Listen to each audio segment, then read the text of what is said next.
Small medium enterprises, school, colleges, یہ سارے ادارے انہیں دیتے ہیں. انہیں لینڈ، پوری زمینیں، ملٹیپل ایجنسی کنٹرول ہے. کہیں کی مٹی، کہیں کا روڑا، بھانمتی کا کنبا جوڑا، too many cooks spoil the broth. یہ ملٹیپل ایجنسی کنٹرول جو بڑے شہروں میں سے ختم کرنا ہوگا. چائنا کا میجک کیا ہے؟ No democracy, one party rule, communist party rule, empowered local government. Presidential form of democracy امریکہ، نیو یارک، کسی شہر چلے جائیں، empowered local government, empowered mayor, empowered local council. اس کے بعد ویسٹ منسٹر ماڈل چلے جائیں یو کے، وہاں empowered local government, empowered council ہے. اسی طریقے سے جہاں منارکی ہے، بادشاہت ہے، یو اے ای، ساتھ کے ساتھ ان کی جو ریاستیں ہیں وہ خود مختار اور آزاد ہیں. الیکشن نہیں ہے، ڈیموکریسی نہیں ہے، پولیس الگ ہے، ان کے سارے قوانین لوکل گورنمنٹ کی طرح. شہر ہیں، کوئی صوبے نہیں ہے، کوئی ریاست نہیں، شہر ہیں لیکن آزاد خود مختار. 144 شہروں کو آزاد کریں.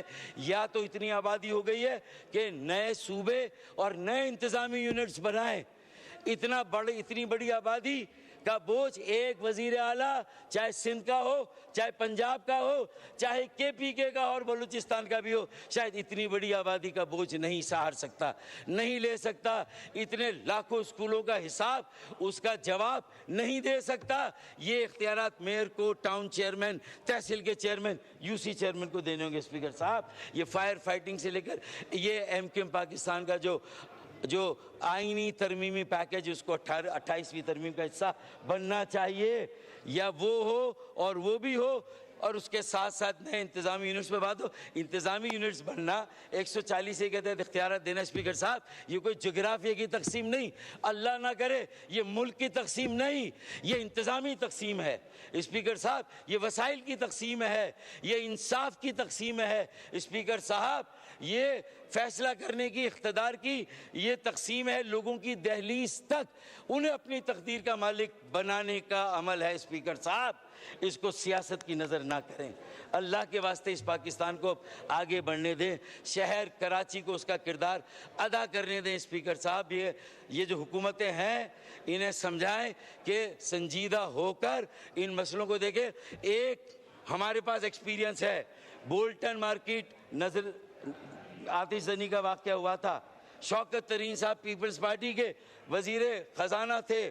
ہم نے ایک بہترین وہاں پر ایک جو نقصان کے ازالے کا پیکج 3 ارب کا دے کے ایک تاجر اور دکاندار کو نہ سے مطمئن کیا، اس کا جو سامان جلا تھا اسے ازالہ کیا، اس کا نقصان پورا کیا، اس کی دکان، اس کی مارکیٹ کو بنایا، ریپیئر کیا اور دوبارہ وہاں کاروبار شروع ہوا. مجھے بتائیے، کیا آباد کو بلا کے وزیر اعلیٰ صاحب نے یا مرتضی وہاب نے بلا کے آباد کے ساتھ بیٹھ کر کوئی میٹنگ کی؟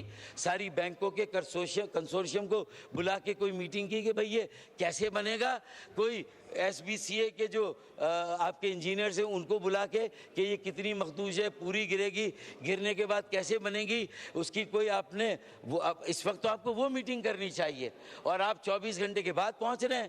آپ کو اگر کامران ٹیسوری گورنر سندھ وہاں پوری رات نہ رکتے تو قوم کار کو، کمانڈر کراچی نیوی کو رات کو 1:30 بجے شاید کوئی اور نہیں اٹھا سکتا تھا.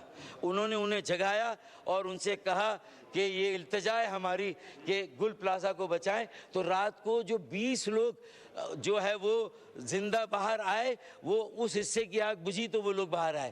کے پی ٹی کے باؤزرز آئے، کے پی ٹی کی سنورگل آئی، نیوی کی سنورگل آئی، نیوی کی سنورگل کے ساتھ فوم آیا. صرف پانی سے یہ آگ نہیں بجھتی. اسپیکر صاحب، یہ آگ اب گل پلازا میں نہیں ہے، ہمارے دلوں میں ہے، کراچی کے ہر شہری کے دل میں ہے، اور یہ دل سے نکلی. ابھی یہ آگ کراچی کے علاقوں میں نظر نہیں آ رہی ہے، لیکن یہ کراچی کے چپے چپے میں لگی ہوئی ہے. اگر آپ کی بینائی ہے، آپ کی بصیرت ہے تو آپ دیکھیں گے، اگر آپ کی چشم بینا نہیں ہے تو آپ نہیں دیکھیں گے. اور اللہ نہ کرے وی اگین بی کاٹ انویئرز، پھر ایک حادثہ ہوگا، پھر اچانک جو ہے وہ وقت کرتا ہے پرورش برسوں. حادثہ ایک دم نہیں ہوتا. کسی پہ ڈال دیں. گزشتہ 18 سالوں سے بلا شرکت غیر حکمرانی ایک پارٹی کے پاس ہے، جس کے پاس کراچی کا مینڈیٹ نہیں، دہی سندھ کا مینڈیٹ ہے. پھر بھی ہر شہری کی تقدیر کا فیصلہ وہ کر رہے ہیں. یہ کیسی جمہوریت ہے؟ یہ کیسی ڈیموکریسی؟ اسپیکر صاحب، کسی شہر کو کالونی بنایا جائے، یہ جنگل سے بھی بدترین حالات ہیں۔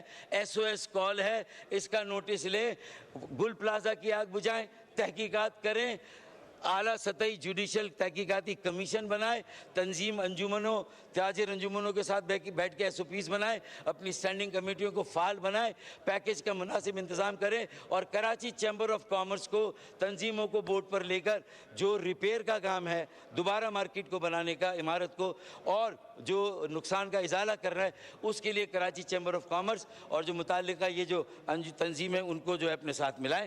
سول ڈیفنس کے محکمے کو فعال کرے، کہاں پر ہے؟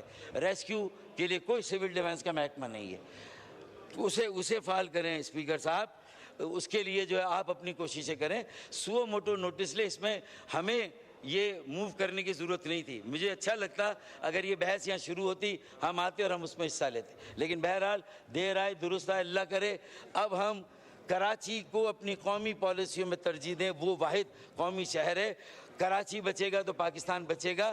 پہلے یہ تھا کراچی چلتا ہے تو پاکستان چلتا ہے، اب یہ ہے کہ کراچی بچے گا تو پاکستان بچے گا۔ کراچی بچاؤ مہم MKM نے خالد مقبول صدیقی بھائی کی سربراہی میں ہم نے شروع کی ہے۔ ہم اس کے لیے گلی گلی محلے میں لے جا رہے ہیں، سیاسی جماعتوں سے مل رہے ہیں، مذہبی جماعتوں سے مل رہے ہیں، اسٹیک ہولڈرز، مختلف شعبوں کے لوگوں سے ملاقات ہم کر رہے ہیں، تاکہ یہ آواز بلند ہو کہ آواز اٹھاؤ کراچی بچاؤ، آواز اٹھاؤ کراچی بچاؤ، آواز اٹھاؤ، آواز اٹھاؤ، آواز اٹھاؤ۔ تو یہ نعرہ اب گلی گلی میں گونج رہا ہے۔ اس سے پہلے کہ یہ آگ ہر گلی تک چلی جائے، بشرا زیدی کے واقعے کو یاد رکھیں 85 میں، پھر ایک قومی کمیشن بنا تھا، آزاد کشمیر میں 10,000 لوگ بیٹھے تھے، تو پوری وفاقی کابینہ وہاں جا کے سڑک پر بیٹھ گئی ان کے ساتھ، ان کا ایک ایک مطالبہ تسلیم کیا کہ آپ کراچی کو بھی دھکیلنا چاہتے ہیں اس نہج پر، تو وہاں 10,000 نہیں 10 لاکھ لوگ بیٹھیں گے پھر شاہراہ فیصل پر۔ اسپیکر صاحب لاوا پکڑا، اور یہ میں نہیں کہہ رہا، جب ہم پرائم منسٹر صاحب سے ملے تھے پچھلی مرتبہ تو آپ کی حکومت کے اپنے وزیر احسن اقبال نے کہا یہ ساری باتیں صحیح کر رہے ہیں، اور میں آپ کو انتباہ دیتا ہوں، احسن اقبال صاحب نے کہا کہ وزیر اعظم صاحب لاوا پکڑا ہے، پھٹا تو ہم سب irrelevant ہو جائیں گے۔ تو آج فیصلہ کرنا ہے، now or never، irrelevant ہونا ہے یا relevant رہنا ہے، ملک بچانا ہے یا۔ بہت شکریہ اسپیکر صاحب، تھینک یو سو مچ۔ شکریہ۔ خواجہ آصف صاحب، منسٹر ڈیفینس۔